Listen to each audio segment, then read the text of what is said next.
Bigley, amazing, $5 donation. Thank you so much, my friend. It means so much to everybody here at Trackalicious. Thank you for the support tonight and all season long as well. So Chronotis just kind of stranded in the pits here. Justin Beachley out on track in the Beach GT AMG. The 395 of Neil Kerbel and Justin Beachley have been battling it out all season long for the GT4 top position. At the moment, it is swinging the way, I believe, of Neil Kerbel, but I could be wrong. I have to check the standings for that.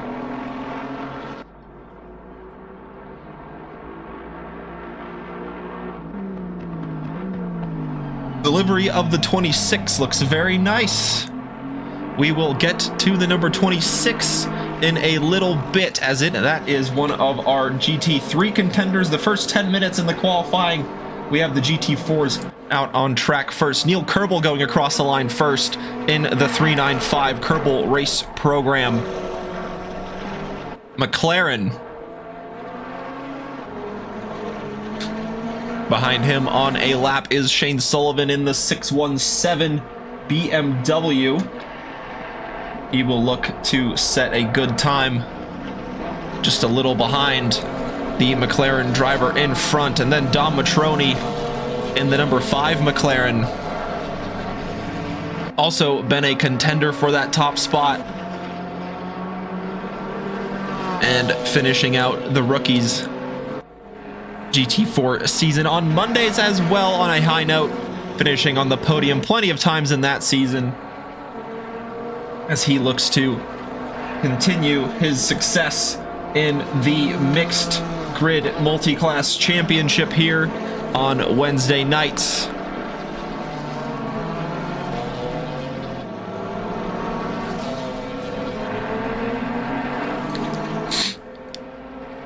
So we'll just have to wait and see what time Neil Kerbel will put on the board for the drivers to chase down. Just behind the McLaren, you have Alex Freeman in the Aston Martin GT4, the AF Sport number 14, going through turns 11, 12, now 13, and into turn number 14. Now just 2 left-handers left for Alex Freeman to set the time. Neil Kerbel will set the time of a 1:42.957. That'll be the benchmark. Shane Sullivan 1 second off the mark. He is next to cross the line. Where will Alex Freeman go as he goes over the line, unable to get a valid lap on the board? Brian DeSantiago on the board in the 777 BMW, about 2.2 seconds off of the provisional pole time set by Neil Kerbel.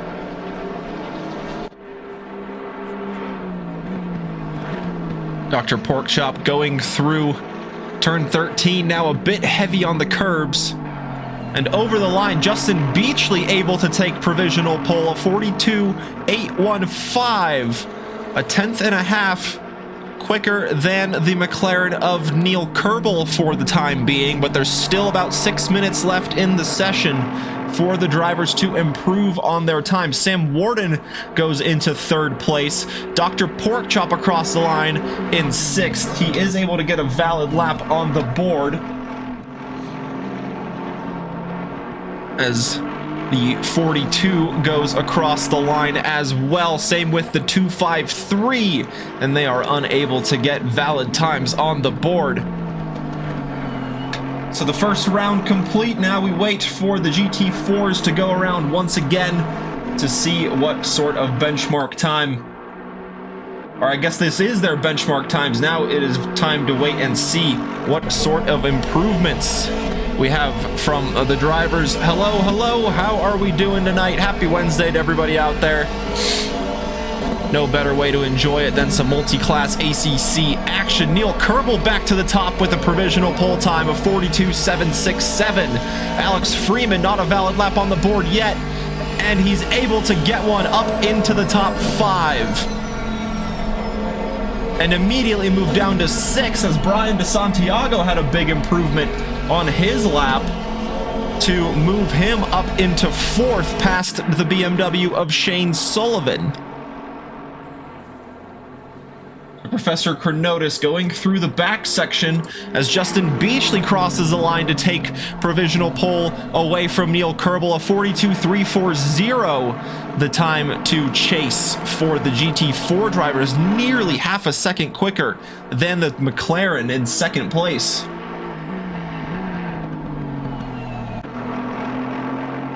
The Dr. Porkchop currently sitting in 7th. Can he improve past the Aston Martin? He finds a better time, but just needs a little bit more, and he will get Alex Freeman currently sitting in 6th place. Behind him, Professor Chronotis, no valid lap on the board yet, and he's able to get one. Gets onto the 2nd row into 4th place.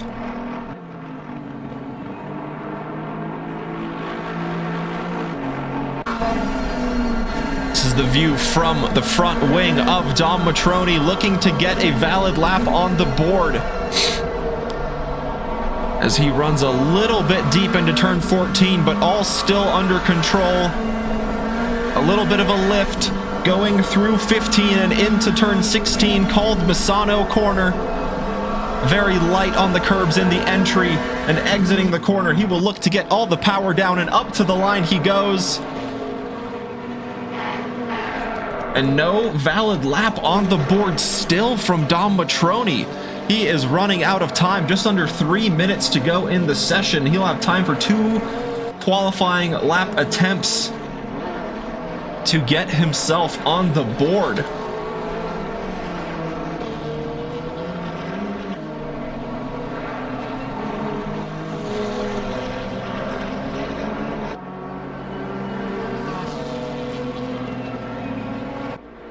Jacob Church in the one Bigley Camaro, currently in 9th place, needs about 2/10 to get past Dr. Porkchop, who is back in the pits, as is Sam Warden, and that might have just disqualified the lap a little bit for Jacob Church, as he runs wide not once but twice there, exiting turn 14 as well. So he will have to try to do that all over again.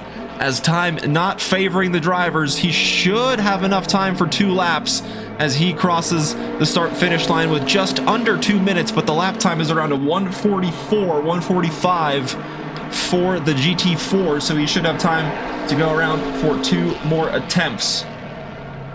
But this is a crucial time for a lot of drivers to get those laps in when it matters. Neil Kerbel trying to get a quicker lap, but invalidating it on the final, or this penultimate corner. He will remain in the 2nd place, about 4/10 off of the provisional pole time. This will be his last flying lap attempt.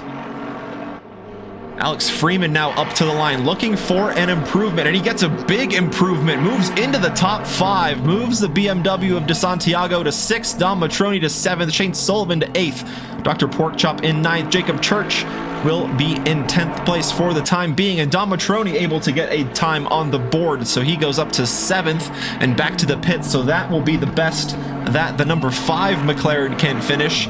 Same with Sam Warden in the number 77 back in the pits, and Shane Sullivan joining those two in the 617. Alex Freeman able to keep it within the limits, it looks like, but running just a little bit wide there.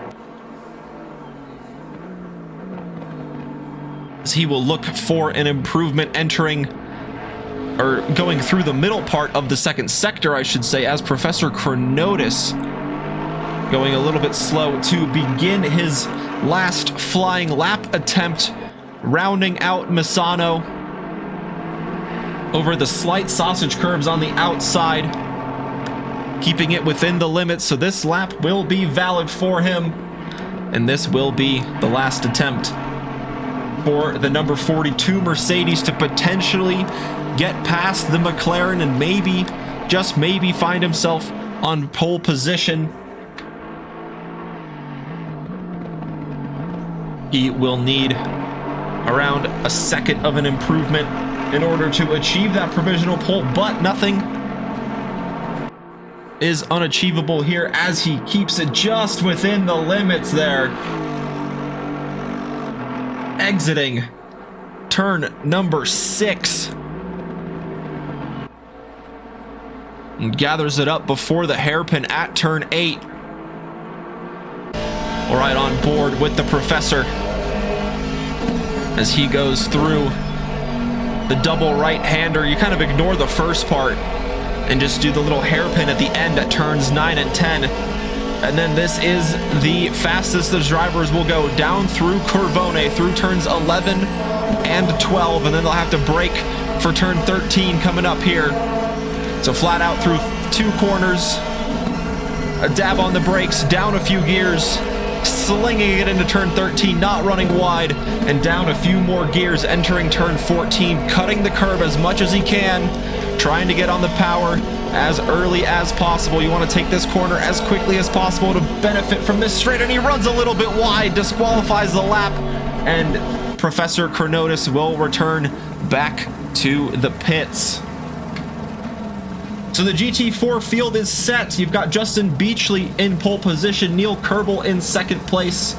Then you've got Sam Warden in third, Professor Chronotis in fourth, Alex Freeman fifth, DeSantiago sixth, Dom Matroni in seventh, Shane Sullivan eighth, Dr. Porkchop in ninth, and Jacob Church in 10th place.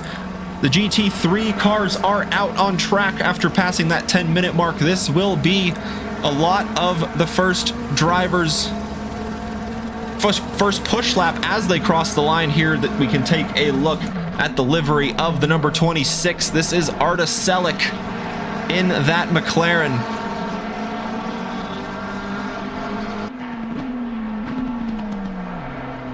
Rounding out turns 1, 2, and 3, the Variante del Parco entering turn 4 and 5 through the quick left-hander at turn 6, very heavily over the curbs, hopefully keeping the lap valid, still continuing down this little bit of a straightaway, technically considered a corner there. There's turn 7 in between the exit of turn 6 and the entry here into Quercia at turn number 8. Now the entry to turn number 10 is tricky, a slight kink before the braking zone, which is pretty much ignored before getting on the power, going through Corvone. At the front, Ricardo Rivera in the number 53 Ferrari will look to set the benchmark time.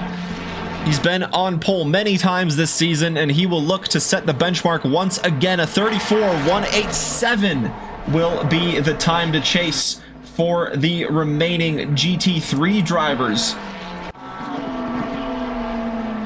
as Kevin Yu gets within a few tenths of the time set by Ricardo Rivera. Ramon Torres is in third place, Danny Campbell across the line in fourth. Where will Selick finish in the number 26? No valid lap on the board yet from the McLaren driver, as we will wait for some more drivers, and that's Aaron Kim running a little bit wide at turn 13.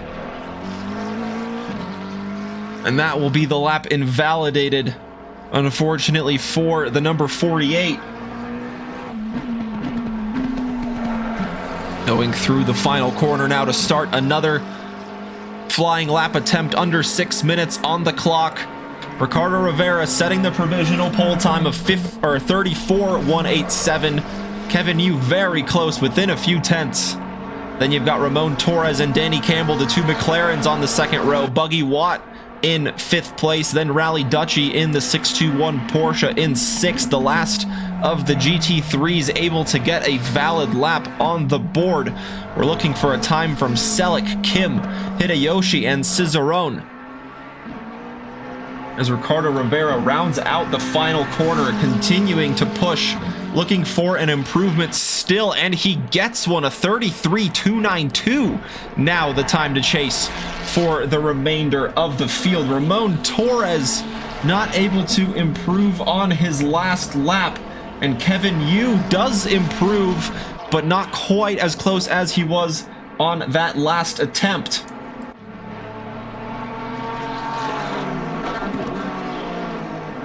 So Arda Selick on the board gets on top of the two McLarens who had valid lap times set. So the 26 goes to third. Then you've got Ramon Torres in fourth, Danny Campbell in fifth in those three McLarens.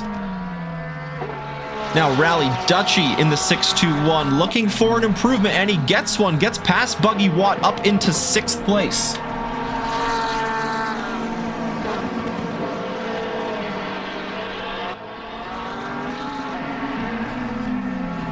Aaron Kim to the line. Gets a lap on the board, up into 8th place, a few tenths off of the time set by Buggy Watt in the 410 Ferrari.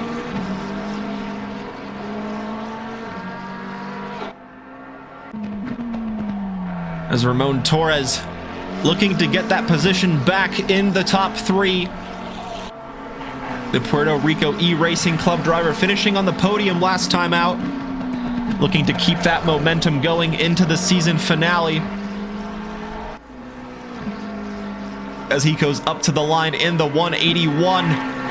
Oh, he does improve the time. It's within a few tenths of Selleck, and Kevin Yu also with an improvement to get close to Ricardo Rivera, but it's not quite as close as that gap between the two McLarens. Where will Danny Campbell go in this battle between the McLarens? He will stay in 5th for the time being with under or just over 3 minutes on the clock. Crucial now to get those lap times in.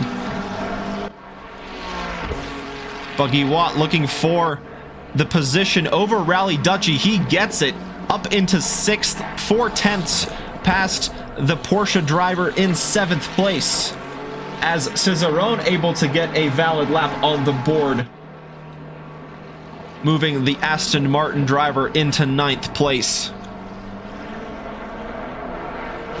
So Kevin Yu, Rally Dutchy both in the pits. Ricardo Rivera out there again looking for an improvement, even though he already has a 6 tenths of an advantage over the car in 2nd place. Ramon Torres just looking to get those few tenths to jump past the number 26 McLaren sitting in front of him currently in the standings.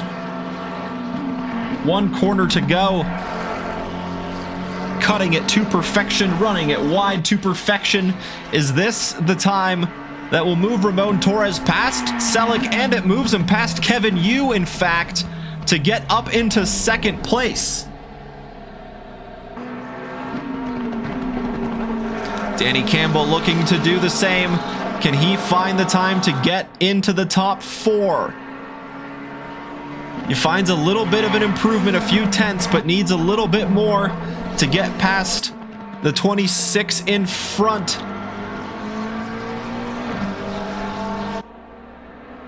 And now with time winding down, absolutely critical to get those valid laps in. The 998, the Cicerone Racing Aston Martin in 9th, currently looking for an improvement, and they get one up into 8th place now past Aaron Kim.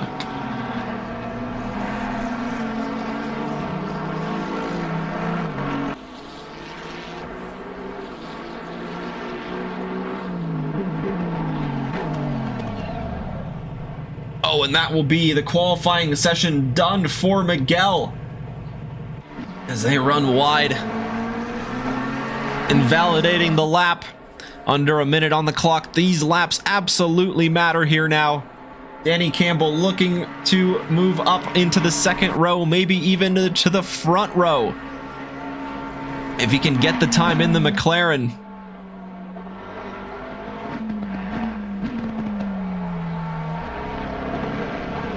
Pushing on through the final sector.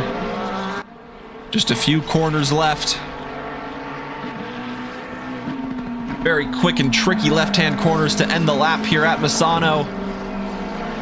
And now Danny Campbell to the line. Can he find the time that he needs? Not quite, but able to get to the line before the checkered flag waves. So he will have one more flying lap attempt to try and get the job done.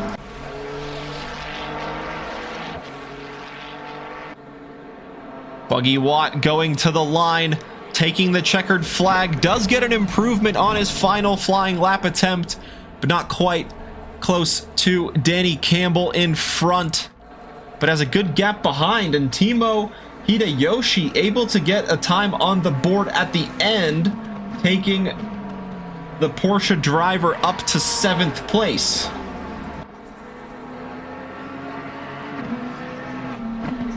One Bigley with the hydrate. Thanks so much, my friend. Take a sip of tea here. So now Aaron Kim to the line. Gets an improvement, but just a few tenths off of the time set by Cicerone. So 10th will be the best that Aaron Kim can achieve in this session. As drivers looking for improvements elsewhere on track, but it just doesn't look like the grip is coming to a lot of them. Danny Campbell out on track the whole 10-minute session, looking for that bit of an improvement. And not getting it, will return back into the pit lane before the start of the qualifying session. This is Hideyoshi, the driver, just getting that valid lap on the board at the end when it mattered. And another one on the board. So 7th will be where the number 20 Porsche will finish.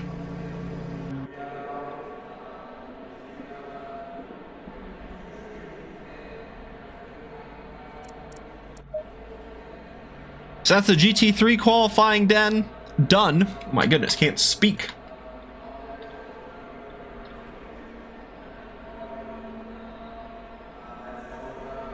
And with the sun setting here at Misano, is also setting on the season. 50 minutes of racing separating us from the finish of the summer season.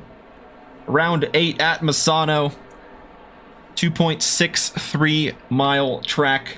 16 corners. A lot of them kind of aren't really corners per se. They're a lot of flat out kinks. But nonetheless, officially 16 corners for the drivers to go around. Beach GT with the hydrate cheers. Hopefully I don't drown with all the hydrates coming in.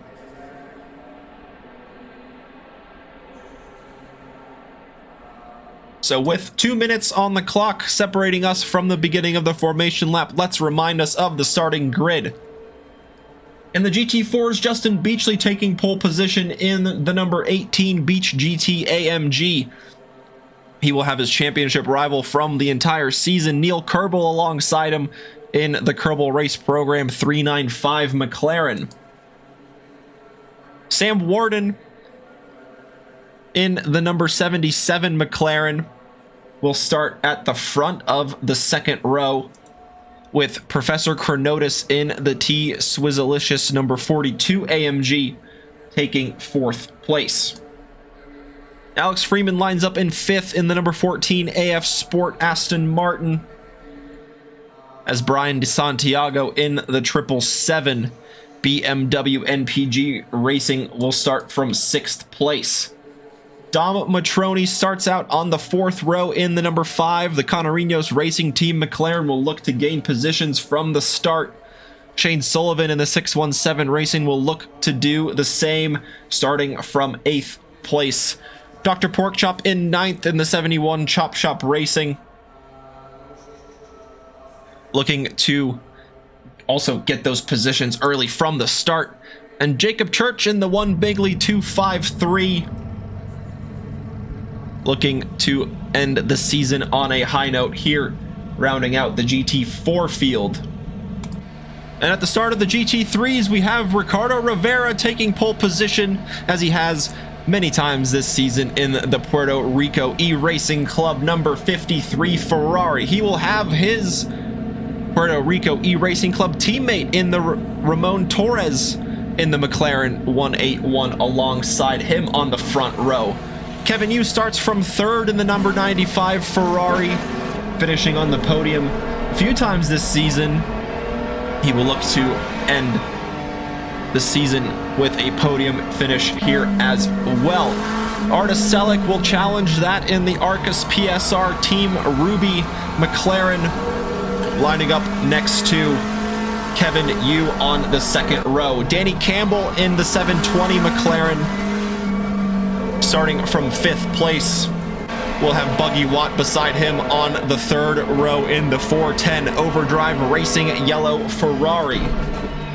Timo Hideyoshi in the Virtus Racing 20 Porsche. We'll have Porsche competitor slash teammate in the Mad Fox Sim Racing Rally Duchy 621. It is an all Porsche fourth row. Miguel Cicerone in the 998 Aston Martin Cicerone Racing will start from 9th, and Aaron Kim rounds out the GT3 field in the Garage 59, number 48. We've got 1, 2, 3, 4 hydrates. Cheers, cheers, cheers, and cheers.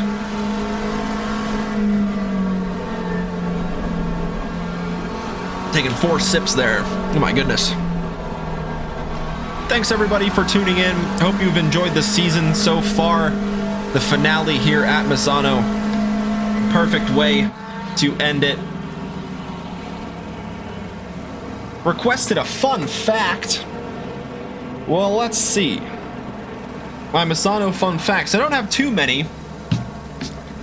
I just have, for the most part, that the original design for the Misano track started in 1969 and 1970, and then track building took a few years to complete, and then ultimately it was opened in 1972 along Italy's east coast in the province of Rimini. It has held the MotoGP for a number of seasons now. Mostly known for that. Has hosted a few Formula 3 events in the past as well as Formula Renault and other feeder series as that. The GT World Challenge series comes here often as well. So now with the grid lining up side by side, 2 corners left on the formation lap for the drivers to get the tires, the brakes, and themselves all warmed up and ready to go for the race start. Who will lead the way in the GT3s? Who will lead the way in the GT4s? We've seen a great battle all season long between the entire field. So how will the season end at Misano tonight? We wait for the green lights, and the green lights wave. The whole field is released. Ricardo Rivera gets a good start off of the launch, as Kevin Yu might get a little bit swallowed up by the McLaren, and in fact he's now attacking Ramon Torres, who has to cut off the inside line of turn 3, excuse me, and Kevin Yu now under pressure. He takes the inside defensive line as Selick tries to get that position, but he's just unable to do so, and it's all single file so far for the GT3s. And in the GT4 field, it looks like Beachley able to hang on to the lead for the meantime. The 2 BMWs of Shane Sullivan and Brian DeSantiago, excuse me, going side by side into turn number 8. Shane Sullivan going deep on the brakes, but DeSantiago has the inside. Who will get the position? Sam Warden dropping back a few places after the start. He started on the 2nd row, and now he's back in, I believe that is 8th place. And Shane Sullivan very deep on the brakes going into turn 10. A great move to get past DeSantiago, as Alex Freeman gets a great start. He gets past Neil Kerbel. Professor Chronotis getting past Neil Kerbel as well. So Justin Beachley will lead the way from Professor Chronotis, then Alex Freeman, then Neil Kerbel. Then you've got Don Matroni with a good start, Dr. Porkchop. Oh, and Alex Freeman under pressure from Neil Kerbel, trying to go around the outside. There is the Kerbel race program, but Alex Freeman not giving him any room to do that. We've got another hydrate coming in. Cheers. Thank you very much. And into turn 1, can Neil Kerbel get the move done? It is a very twisty chicane to start the lap. So now Neil Kerbel will have the inside line, but then Alex Freeman again with the switch. Oh, he will have the inside again, and there's a bit of contact side by side as they go down to the braking zone of turn number 4. Who will finish in front? Alex Freeman going a little bit deep. and getting pushed into the gravel. They're still side by side now, going through turn 6. Very dangerous place to go side by side. Lots of curbing, and Rally Dutchy will try to work his way past in the GT3. A great place to do it here on the straight, as Dom Matroni and Neil Kerbel 3 wide into that corner. That's, oh my goodness, that was chaos looking to happen, as Alex Freeman was trying to let Rally Dutchy through, and Neil Kerbel nearly advantageously sneaking through the inside there, just trying to find his way by Alex Freeman to potentially get on a charge to chase down Professor Chronotis and Justin Beachley in front. The GT4 field all within one shot here pretty much.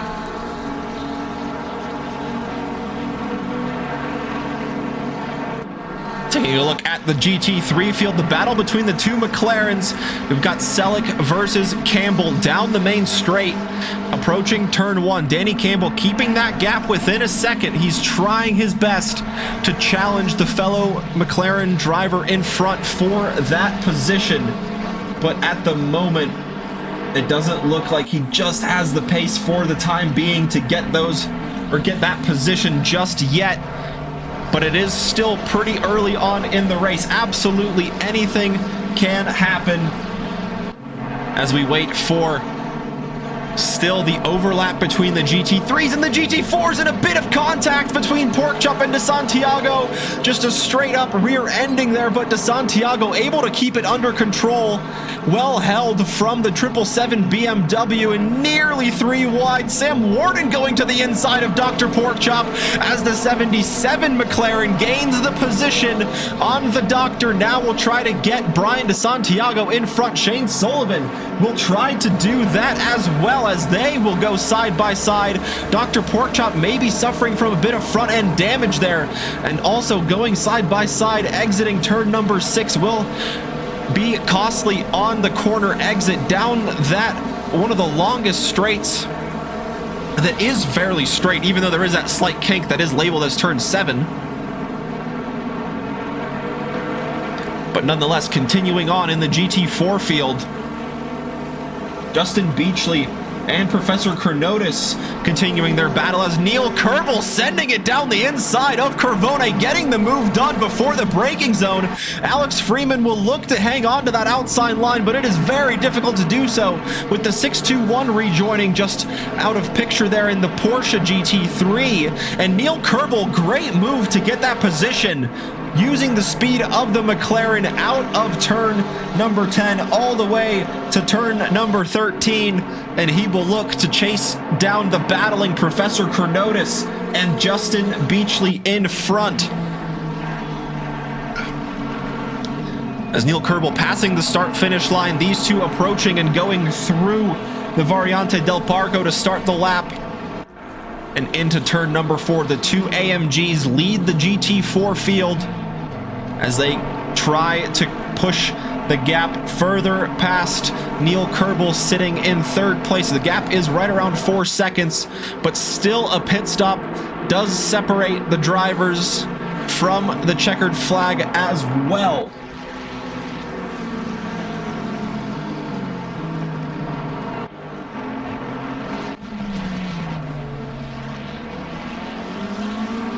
Battle on the podium between Kevin Yu and Ramon Torres. The Ferrari and McLaren having very close battles all season long, and they look to finish it off here, as Kevin Yu, currently sitting on the final step of the podium, will look to get past Ramon Torres and take 2nd place. He has shown that he has the pace in qualifying to do that. Will look to use his racecraft, cutting the corner just that little bit, using the track limits knowledge to his advantage, and trying almost on the bumper there, going into the braking zone of turn 4, as the number 95 Ferrari looks to press the 181, currently sitting in 2nd place.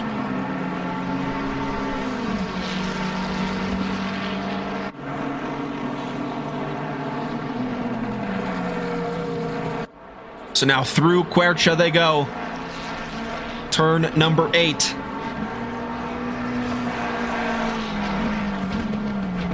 Fairly flat track at Misano, not too much elevation change.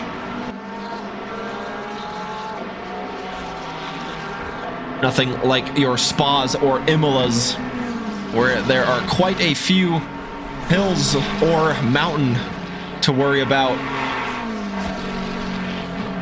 So a relatively flat surface here, mostly designed for motorcycle racing, but very adaptable to these GT cars as they continue to battle it out here through the final sector. The sun setting, perhaps a little annoyingly right in the driver's eyes, through a few of the braking zones, maybe catching a few of them out, as the 720 McLaren of Danny Campbell is able to get past Arda Selick.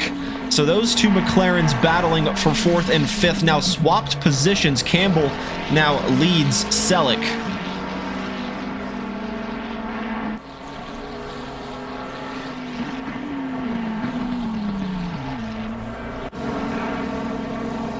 So this is the GT4 battle. Brian DeSantiago 15th overall in the 777, has Sam Warden behind, and Dom Matroni challenging Alex Freeman for position in front going through turn 13, and now the hairpin at 14 before the two left-handers to finish the lap. Brian DeSantiago and Sam Warden. BMW versus McLaren. Sam Warden getting a little bit heavy on the curbs, bouncing it over the entry curbing, not helping his exit speed, allowing Brian DeSantiago a little bit of breathing room entering the braking zone of the first chicane. This is the view from Alex Freeman's Aston Martin, sitting in 4th place in the GT4 field, looking to hold off the number 5 of Dom Matroni in the McLaren as he runs over the curbs very heavily, exiting turn 6. Through turn 7 they go, crossing the little pedestrian bridge there and into the hairpin at turn 8. The McLaren seeming to fall back through this section of the track. The Aston Martin very confident through that middle sector, but towards the end of the lap here, this is where the McLaren can really use its pace and use that top speed to its advantage to gain on the Aston Martin all the way through turn 11. Flat out corner, the sun's setting in the shot there as the yellow McLaren looks to creep closer and closer. And it does so a little bit through the braking zone of turn 13 as Alex Freeman running a little bit wide and chopping through the apex. Maybe that's just the regular line that the Aston Martin likes to take, because it looks like the gap's right around the same to the McLaren behind. So Alex Freeman confident as slowed down a little bit on the corner exit as Dom Matroni looks to be just that little bit closer on this lap than he was on the previous one. Brian DeSantiago also looking to get involved in the mix in that purple BMW. Same with Sam Warden.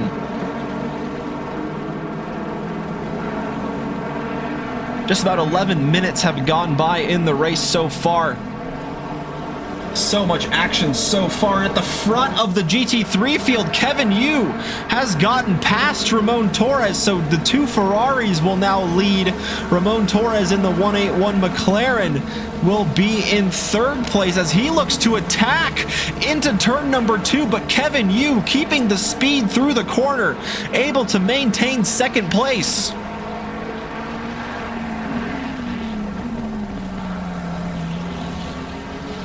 So this battle will surely continue all the way to the checkered flag through the pit stop phases, as Kevin Yu able to get by on the previous lap.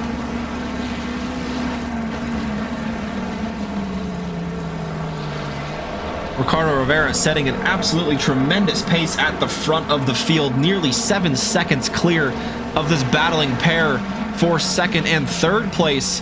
And these two also having tremendous pace over Danny Campbell, who's about 12 seconds behind in the number 720 McLaren.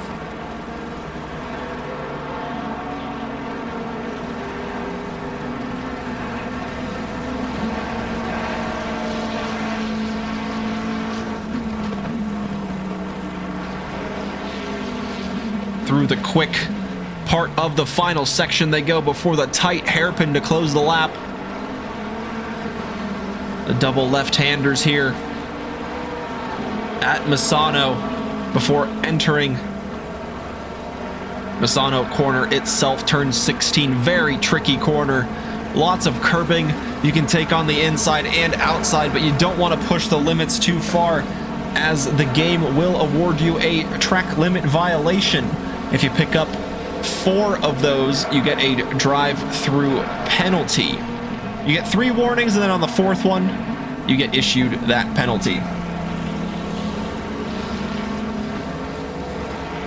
So always something to keep in the back of the mind of the drivers here. Dom Matroni runs a little bit wide, exiting turn number 8, and that allows Brian DeSantiago to sneak through. So DeSantiago in the 777 gets past the number 5 McLaren for 5th place in the GT4 field, as he will look now to chase Alex Freeman in the number 14, hanging on to 4th place.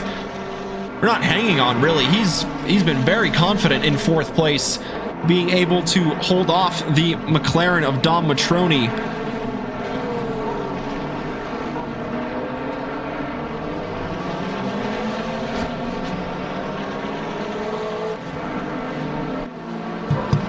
So Ramon Torres continuing to put the pressure on Kevin Yu as these two begin their way through the GT4 battling.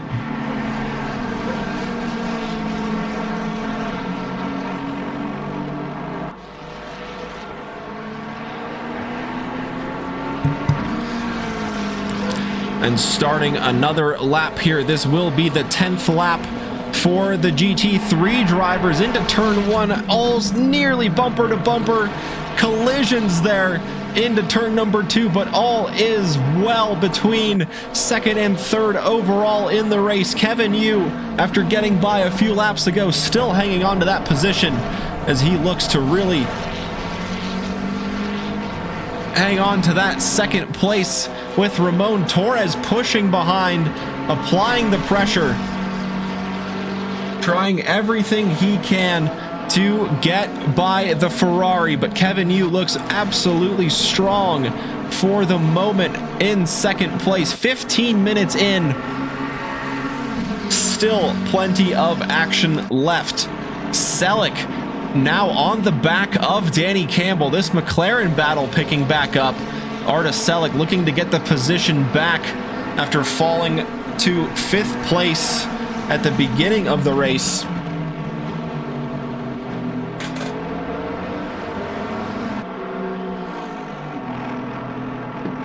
And there's Jacob Church running a little bit wide on the corner exit, letting the GT3 field through.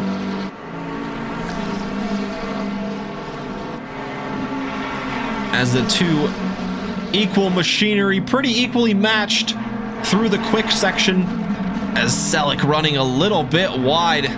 Hopefully not picking up a violation there. Golden hour here, the sun's setting on the cars in the eastern coast of Italy. And once again, Selleck really pushing the track limits, trying to get the advantage over Danny Campbell, but he just can't seem to find a way past.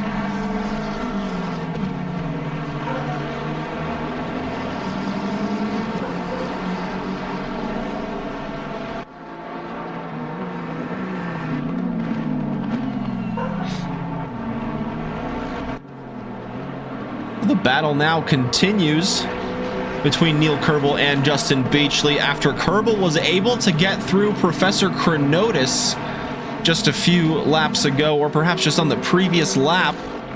So he has around 6.5 seconds to the GT4 lead that is currently being held by Justin Beachley, as the 720 and the 26 appear to have a little bit of an incident. Let's see if we can catch what happened here.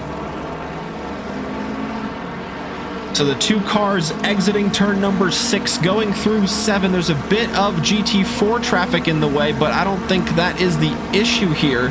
Going into the hairpin at turn 8.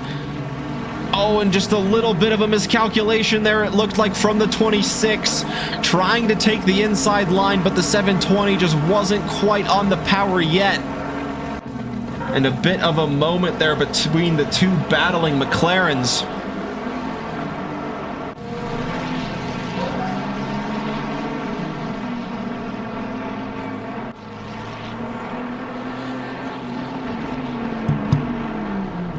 So now with Ramon Torres and Kevin Yu both negotiating the GT4 field, Kevin Yu still confidently out in front, hanging on to second place. Ramon Torres really pushing that Ferrari, trying to get the position back.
as they continue to have the battle they have had going from the beginning. Ricardo Rivera leading the race very comfortably after 13 laps, 8.7 seconds from Kevin Yu and Ramon Torres.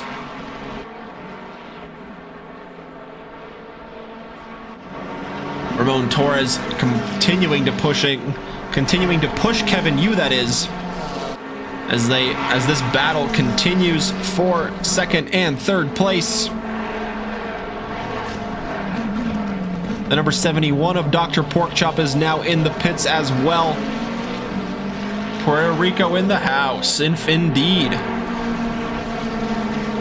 They've got the leader. And now Ramon Torres will try to get the undercut here as he dives into the pit lane to serve that mandatory pit stop.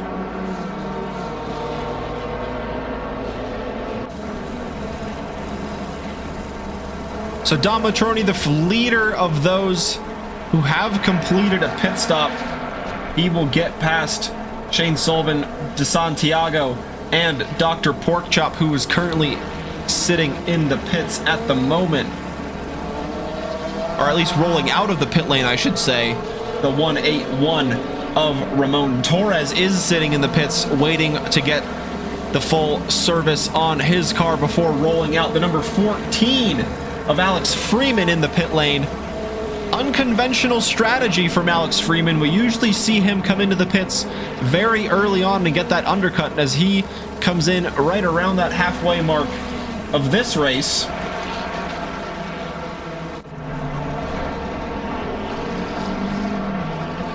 So Danny Campbell back on the tail of Selleck after their contact into the corner they are approaching now here at turn number 8.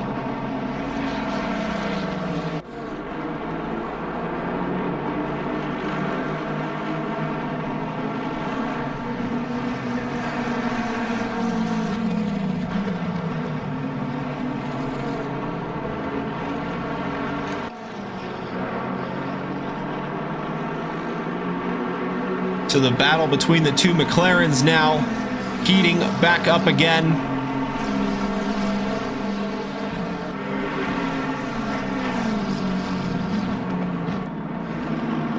After Selleck was able to get through, Danny Campbell now back on the tail of the McLaren driver after their little bit of contact. The 53 and the number 95, both Ferraris are in from first and second place in the GT3 field, so that will release these two McLarens into the overall lead of the race. We'll see what sort of pace they can provide at the front of the field.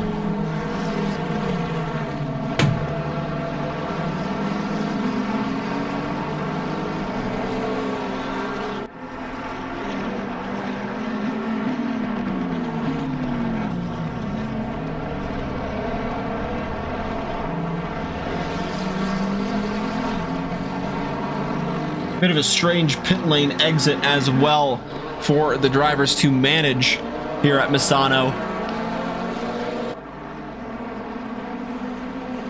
Is Brian DeSantiago getting closer to the BMW of Shane Sullivan in front, looking to get that position. Both of those drivers completing their pit stop, so they are on the same strategy. This is a fight for position in the race.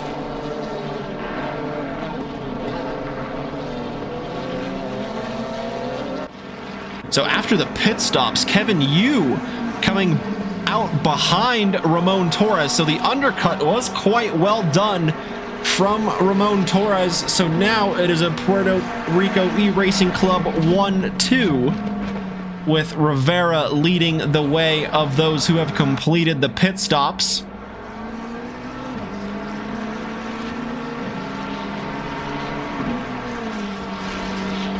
Then Ramon Torres in second place, then Kevin Yu in third. Will have to have that work to do all over again if he wants to stand on the second step of the podium. But he's done it once. He has 23 and a bit minutes left if he wants to do the same.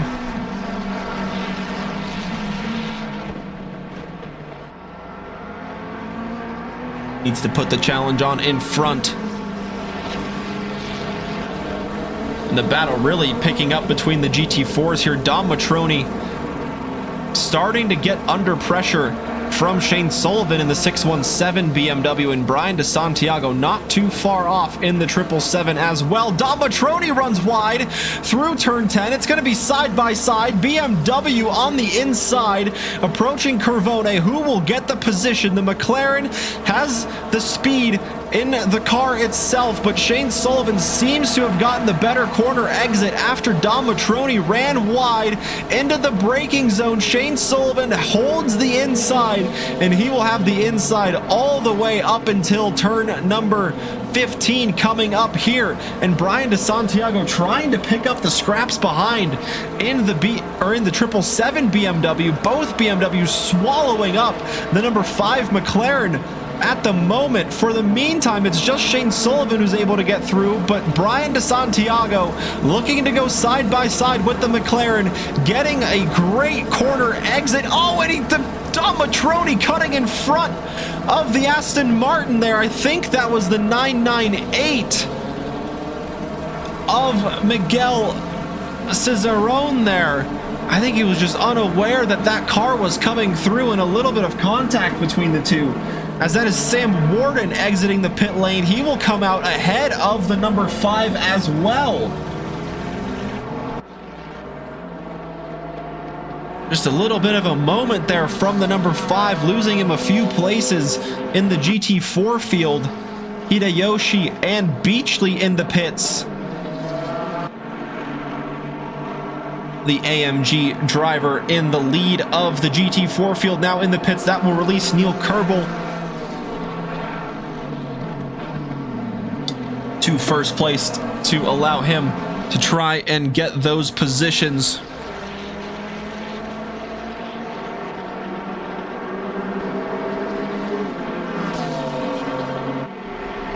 Yellow flag there for the 410. I believe that's Buggy Watt able to get his Ferrari back and pointed in the correct direction.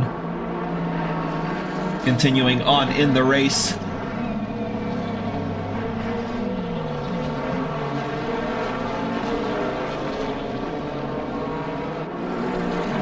So quite a few differing strategies in the race here tonight, as DeSantiago gets a great speed on Shane Sullivan to the inside. The two BMWs side by side down the main straight, and Brian DeSantiago just sneaking through the 16th and final corner, getting the position for the meantime, running deep into turn 1, just holding on to his position the best as he can. And that is a great move lined up from the 777.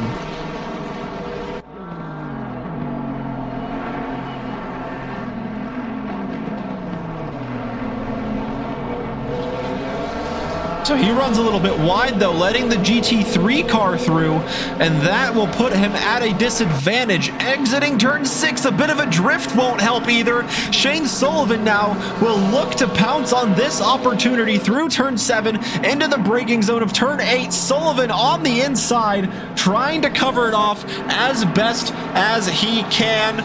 Or excuse me, DeSantiago trying to cover it off on the inside as best as he can. But now Shane Sullivan will have the inside going through turn 9 and into turn 10 they go. Did the 617 go deep? Yes, he did, just that little bit.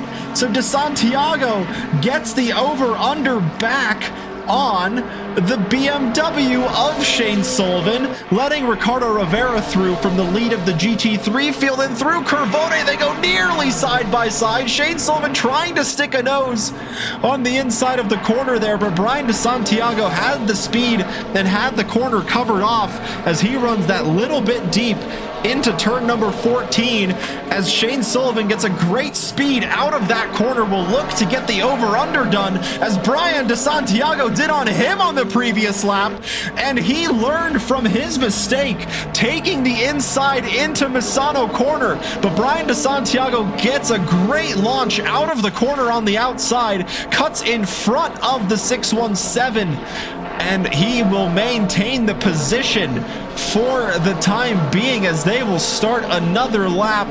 And all of this is allowing Sam Warden in the 77 McLaren to get close to these two battling BMWs.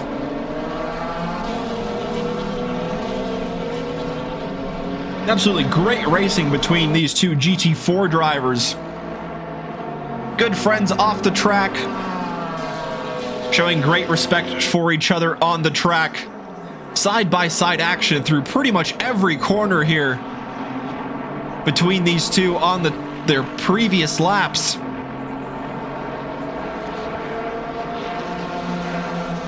So Selleck now in the pits in the number 26, as Shane Sullivan nearly going into the back of the 777. The 26 and Jacob Church in the 253 completing their pit stops. The 48 enters the pit lane, and there's a stop-go penalty for speeding for the number 26. That will certainly cost him a few places in that GT3 field. Shane Sullivan sideways exiting the corner. That'll give the position. Oh, and it looks like there was a little bit of contact. Oh, and maybe 3 cars even involved. Let's see if we can take a look at what happened. He just wasn't able to hold the line on the inside. Oh no, and the car's trying to split them, and it was just bumper cars all around. Now a bit of damage to the front end of the 617 returning back to the pits. Really unlucky there for both Shane Sullivan and Sam Warden to be involved there.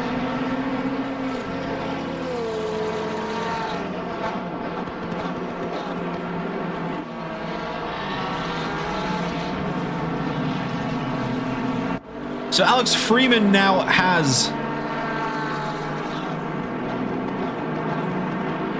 4th place, depending on where Neil Kerbel should rejoin this race. He is trying to battle Professor Chronotis in front in that pink AMG. Ricardo Rivera working his way through now these cars in the GT4 field.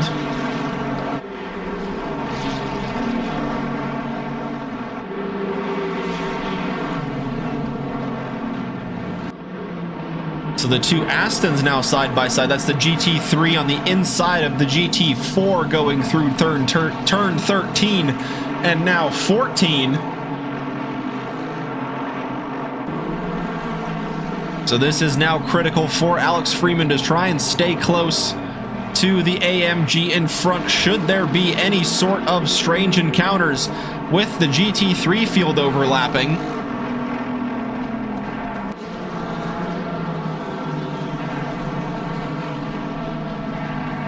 So we're still waiting for Neil Kerbel and Kim to complete their pit stops. Kim currently in the pit lane doing just that.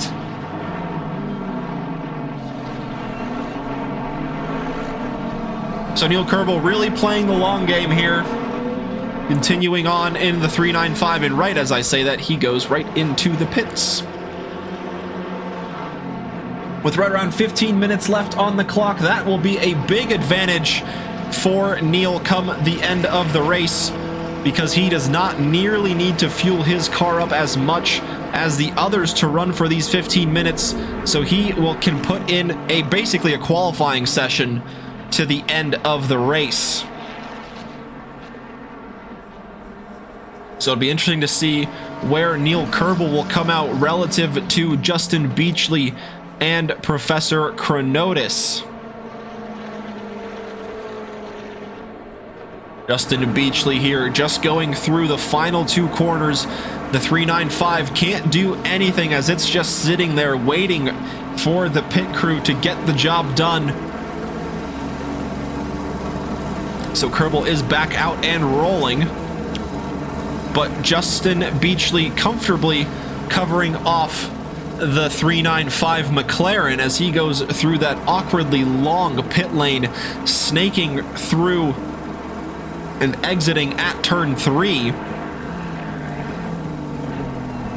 But where will Professor Chronotis come out relative to the 395? I think the McLaren has that pretty comfortably covered off, so Neil Kerbel back out on track after the pit stop in 2nd place. So that will mean Chronotis in 3rd, and then Alex Freeman will try and put the charge on to take that final step of the podium away from the T-Swizzalicious AMG.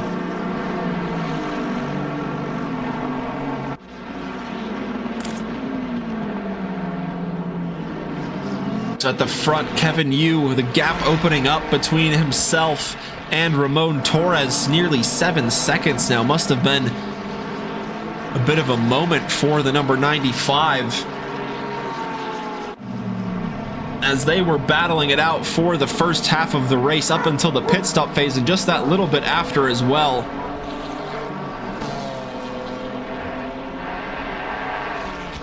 So Ramon Torres will try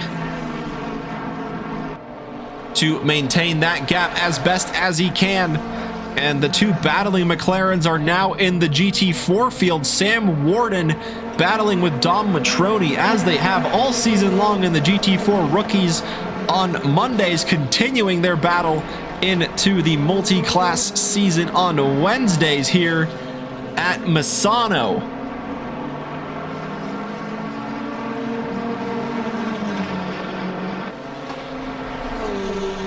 Through Corvone they go. And onto the brakes, Sam Warden, a brave move, trying to line it up around the outside as the track just goes to the right the whole way. Oh, and a bit of an oversteer moment from the number 95. Sees him go side by side into the 77. And that will throw Sam Warden into the grass and just slow down his momentum just that slight little bit, with Buggy Watt now approaching in the 410 Ferrari.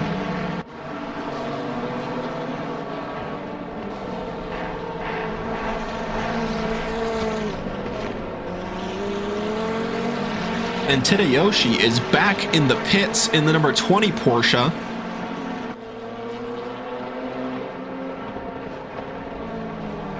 So hopefully no issues, or no major issues there for the number 20.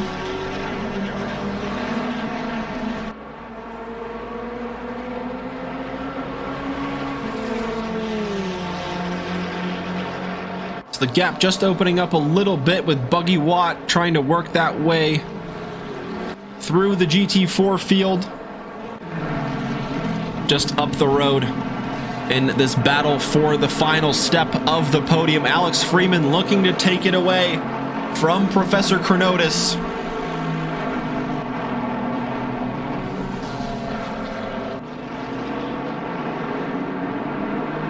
Running through the final corner, this might be a really good run for Alex Freeman, as it looked like the AMG got a very bouncy exit, and Jacob Church going slowly down the inside, forcing the AMG down a slightly awkward line.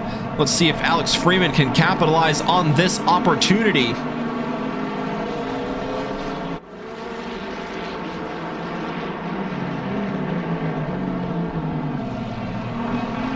Through turn 4 and 5 they go. A little bit deep from the AMG through the first part, but able to keep it under control, exiting turn 6. Nothing separating them for the time being. Gap right around the same as it was. It'll take a very deep dive into turn number 8 from the AMG, or from the Aston Martin, to get the move done on the AMG. But the AMG running just that little bit wide, opening up the inside for the AF Sport to potentially sneak his nose in. But thinking the better of it this time is Alex Freeman.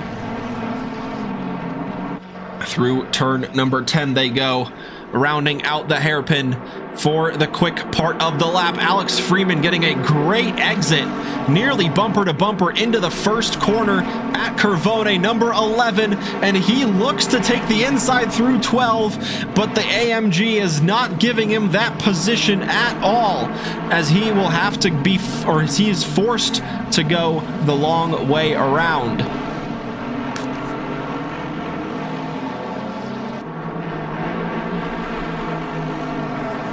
So the number 14 will continue to look for a way past the number 42 in front, with even more GT3 cars approaching behind. That is the number 26 of Selick, currently in 6th place in the GT3 field after serving that stop-go, coming out behind the 998 Aston Martin.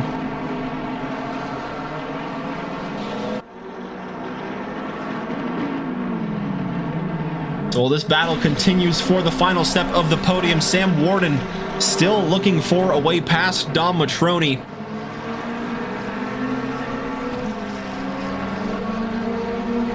Going into the final corner. And now down the start-finish straight, Sam Warden having a look down the inside of turn 1, but not quite close enough to really line that move up yet. Very scratched up sides on the 77. And a bit of a drift, it looks like, there through turn 3. And now Dom Matroni hanging on now to the inside, nearly bumper to bumper. Sam Warden pushing Dom Matroni through that section of the track before entering one of the longer straights-ish through turn 7. And now the braking zone of turn 8. Dom Matroni running a little bit deep. Sam Warden trying to get the overspeed, but Dom very much covering the inside line early on as the 253 gets a drive through for track limits. That Jacob Church in the GT4 field. So now exiting turn 10. This is where the highest speed is achieved on the track. Going through Curvone and then turn 12.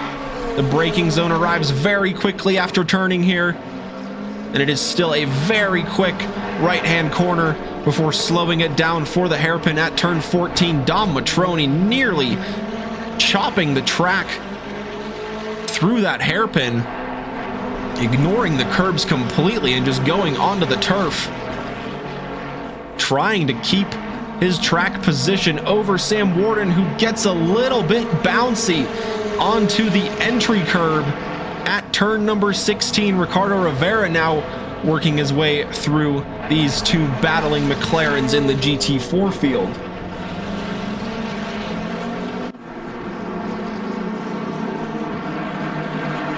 So with that battle being separated just that little bit, Alex Freeman still on the tail of the AMG, looking to find a way past and get onto that final step of the podium. Getting a good slipstream through here. Very difficult to get a move lined up, though, without having a massive overspeed advantage exiting turn 10. And it looks like the Professor able to cover it off for the meantime. But Alex Freeman really pushing that AMG in front.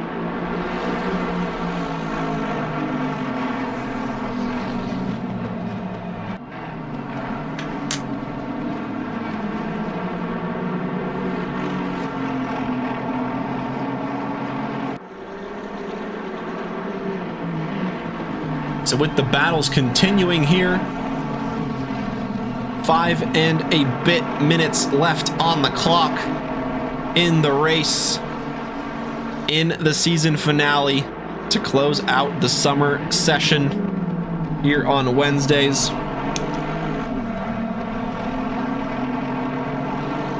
Alex Freeman looking to end the season on the podium, pushing Professor Chronotis in front for that position.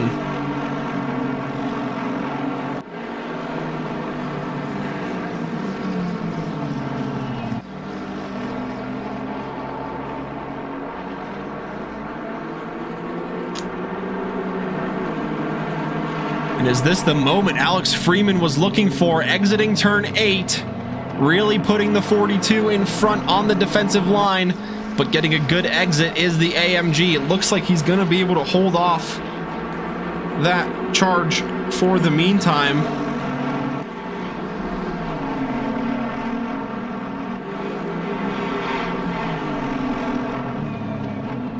But Alex Freeman not giving up, hanging on to the tail of the AMG.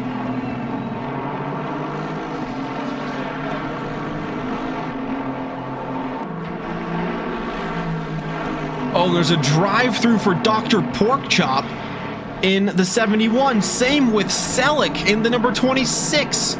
So one car in the GT3s and one in the GT4s, both picking up a penalty there.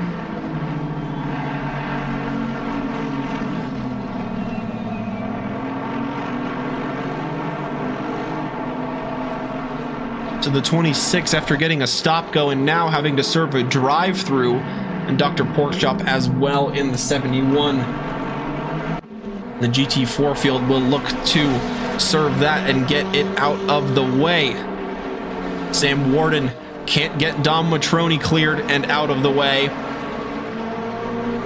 as these two McLarens continue to battle with 3 minutes on the clock. Time is running out for the 77 to get the move done on the yellow number 5 in front. Can Dom Matroni hang on for the closing laps, or will it go the way of Sam Warden in the 77?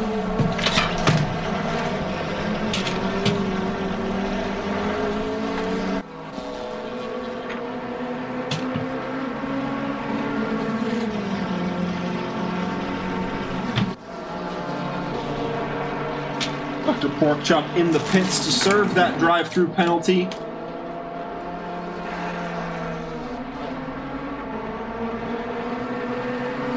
As he looks to get that position, or excuse me, get that penalty cleared and back out on track, just to see where he just might finish up in the field here.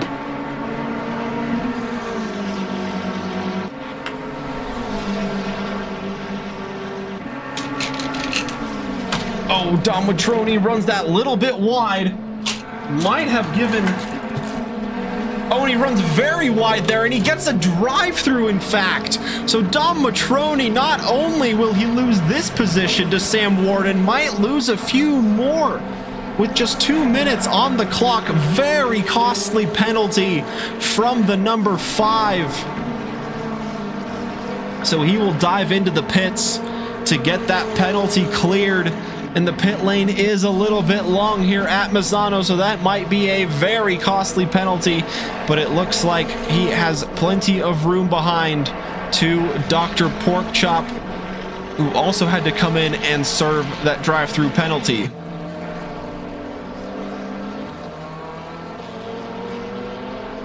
The window is now closed.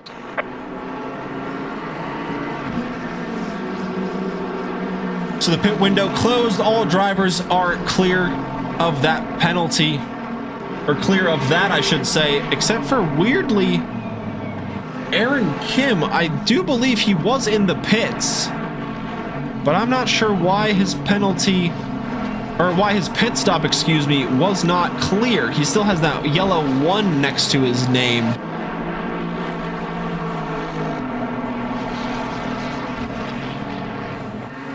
So not sure why that happened there. So Ricardo Rivera will cross the line to take the white waving flag. 1 lap to go.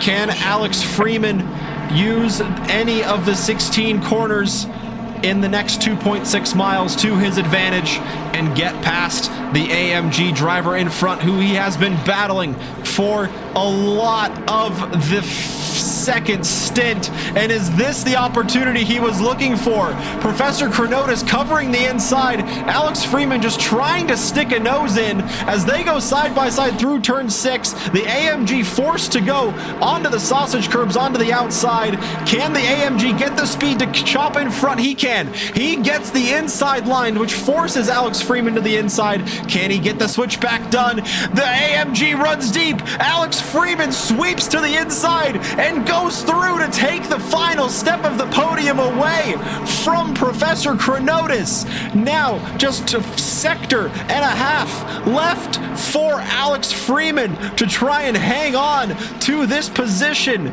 from the Professor behind. He ran deep into turn 8, gave the position to Alex Freeman. Now just one big braking zone left for the AMG to work his way past. Can he get the move done with Ricardo Rivera out in front, as he has all season long? Will close the season on a win. He will take the checkered flag at Misano in round number 8. Congrats to the Puerto Rico E-Racing Club driver for that win. So Professor Chronotis will give that position to Alex Freeman at the final lap. Alex Freeman, great overtake to get that final podium position. Great racing from the two of them as Ramon Torres makes it a Puerto Rico E-Racing Club 1-2. Justin Beachley still has a bit of the lap left in the GT4 field, so he will want to keep it nice and clean for the remainder of that race. Brian DeSantiago takes the checkered flag, 12th overall in the 777 BMW. I believe that is 5th place of the GT4s. We've got Kevin Yu taking the final podium position in the GT3s as he crosses the line in the number 95 Ferrari. There is 1, 2, and 3 in the race. Ricardo Rivera doing donuts to celebrate his championship win.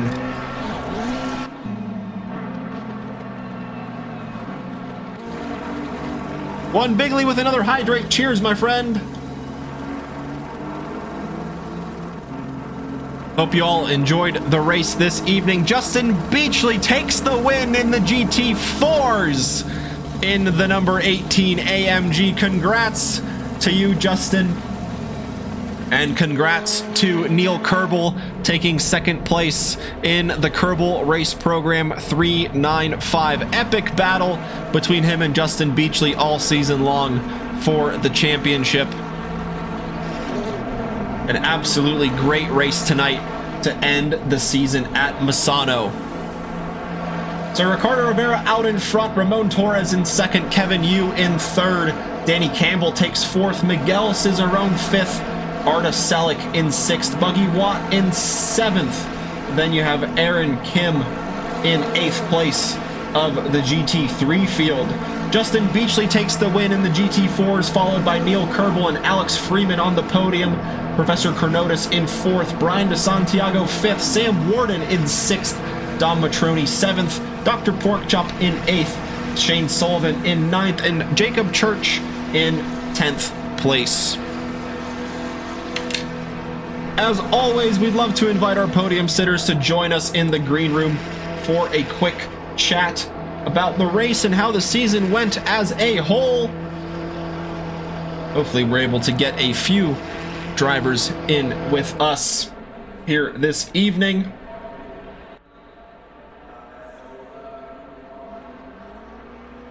Give us just a few minutes for them to do just that.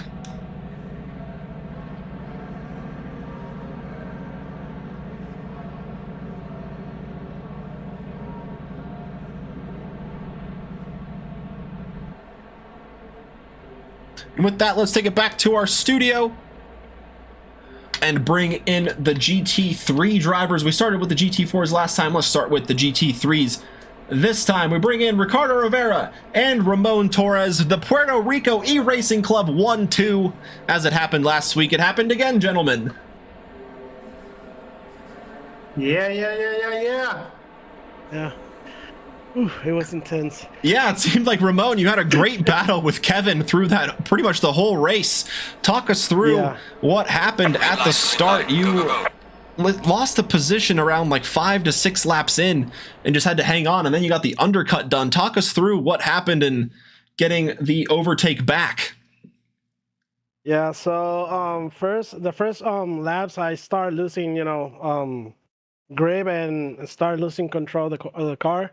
So he take the position, and I just trust the undercut. My teammates told me like, take the undercut. It happens. It happened. Heck yeah! It seems like you guys were good teammates there, using the strategy there. But Ricardo leading the way from the start, never looked back. How do you feel driving around Misano? Misano is a really fun track. It will be a lot nicer to have some competition because managing the traffic and stuff, it was like really, really fun. I really like this track, like especially that you have to cut as much as you can and know. I think the secret is just to know the track limits because that's how you gain time in this track, like cutting as much as you can. But yeah, really, really fun track. But the tires die real quick here, and you have to also not get those many track cuts because it's easy to take them.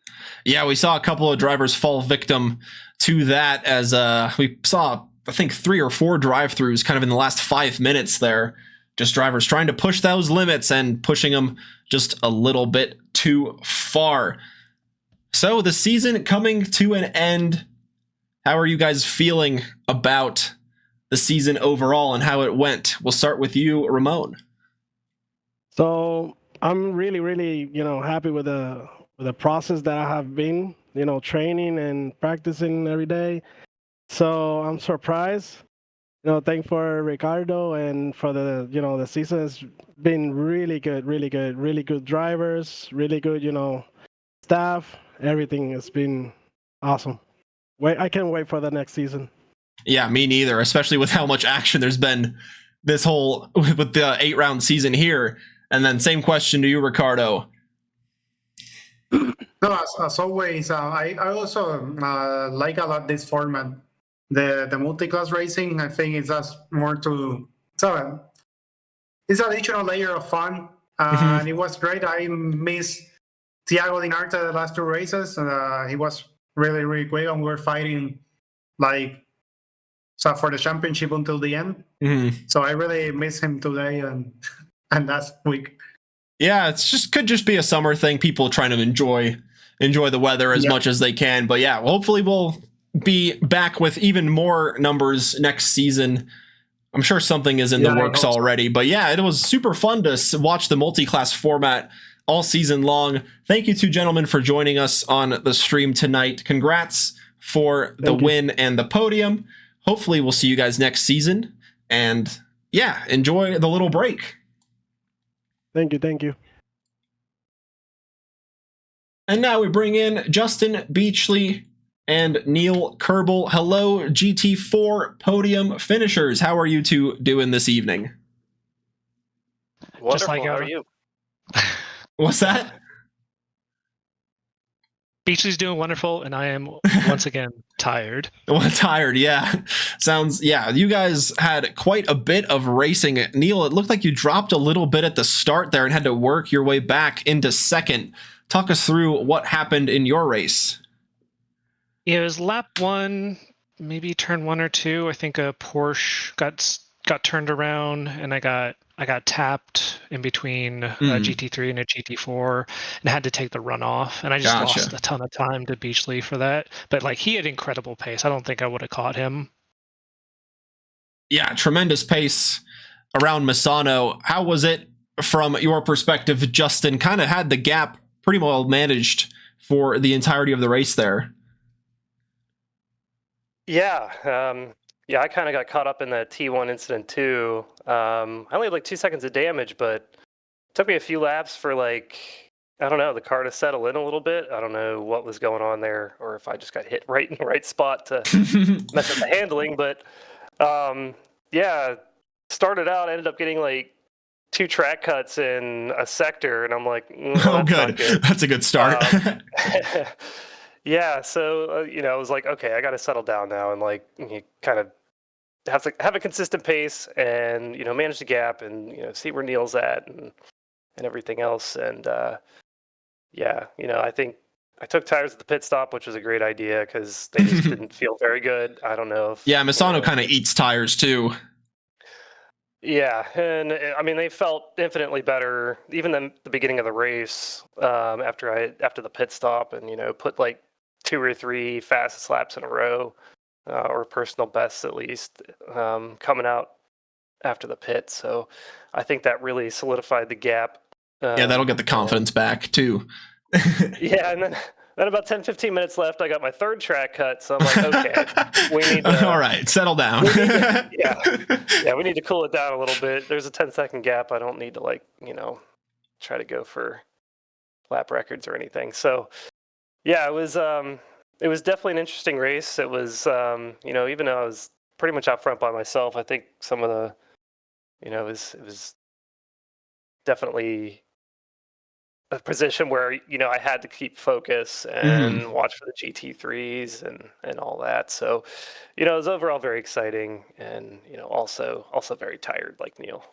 Yeah, 100%. It's always the multi-class format kind of brings that out, and that's one so tight between everybody, and that you really have to manage just every little aspect of it, from watching the traffic around you and knowing when to kind of let somebody by and knowing not to, knowing when to stick on your line. But yeah, it's been super fun watching you guys battle all season long. And kind of the last question we'll send your guys' way is, what's kind of been the, not necessarily like the highlight, or just something that kind of stood out to you from the season, and or what you guys are looking forward to in the future seasons? I guess I'll start off. I really enjoyed Bathurst. It's a track that I love driving, but it is not incredibly kind to me. So I'm glad that I was able to finish it in a podium position. So that's my highlight. Heck yeah. I think I was just happy that you know, the clean competitive racing kind of translated and like moved over from the Monday Open. It was kind of curious to see what would happen with the Wednesday League and the Monday League coming together to make this format. So I was very happy to see that. You know, there weren't any like major incidents as far as I could tell. So that was good. Yeah, and I think, you know, it was very close. Unfortunately, it would have been nice to see Tiago out on track tonight, because I think there was a 5-point gap. They were close. Yeah, so that would have been interesting to see that battle play out tonight. But, you know, overall, great season from everybody. You know, it was a lot of fun for me. Hopefully it was a lot of fun for everybody else that participated and watched these races. And I'm just kind of hoping it continues, you know, into the fall and beyond. Yeah, I couldn't agree more. The multi-class format is super fun to watch, and it just provides that little bit of another challenging element to kind of everybody, really, both the GT3s and the GT4s kind of at the same time. So yeah, really looking forward to what the future brings. And yeah, thank you guys for joining us tonight and all season long. Congrats on the championship win, Neil. I believe you got that sealed in the McLaren, and then Justin with the win tonight. Strong season. Justin got his P1. Yeah, strong season from you both. So congrats on that. Take it all in during this little break that we have, and enjoy the little bit of time off. Yeah, I would like to say, though, we will be back for another multi-class season in August, and just want to thank everyone, the drivers, the staff, and you, Kuzia. Thank you for streaming these races. We really appreciate it. Amazing commentary, so shout out to you. Thank you. But to everybody who makes these championships possible, so appreciate it. Thank you, everyone. I couldn't agree more. Lots of work going on in the background to get all these championships done and set up, and thank you for those kind words. It is super fun to watch all the racing, and I'm very happy that you guys enjoy what we put out there. And so yeah, we will certainly be back mid-August with more seasons. Make sure to keep up to date in the Trackalicious Discord with all of the latest news and events that may be coming up, from in real life track events hosted by Trackalicious to iRacing seasons to ACC seasons, maybe some Le Mans Ultimate seasons. We will see what the future brings. But super thankful to everybody joining us this evening to close out the season on Wednesdays. Hope you enjoyed what you have been watching. Big thanks, as we said, to everybody working their butts off in the background to get the season set up, and all of the work they do managing and getting it all running smoothly. And of course, we could not do it without our lovely drivers. Big thanks to all of you guys driving with us here at Trackalicious, putting on a show for the fans and getting to grow the community and grow and practice your skills, maybe make some friends along the way. You never know what can happen in this lovely sim racing community. Thank you all once again for joining us this evening or morning or afternoon or night, wherever you may be joining us from around the US or around the world. Happy to have you here on your Wednesday nights. Hope you've enjoyed what you're watching. Stick around for the raid of this Dad's Bad, doing some MX5 competition cups in iRacing. Say hello from one sim racing community to the next.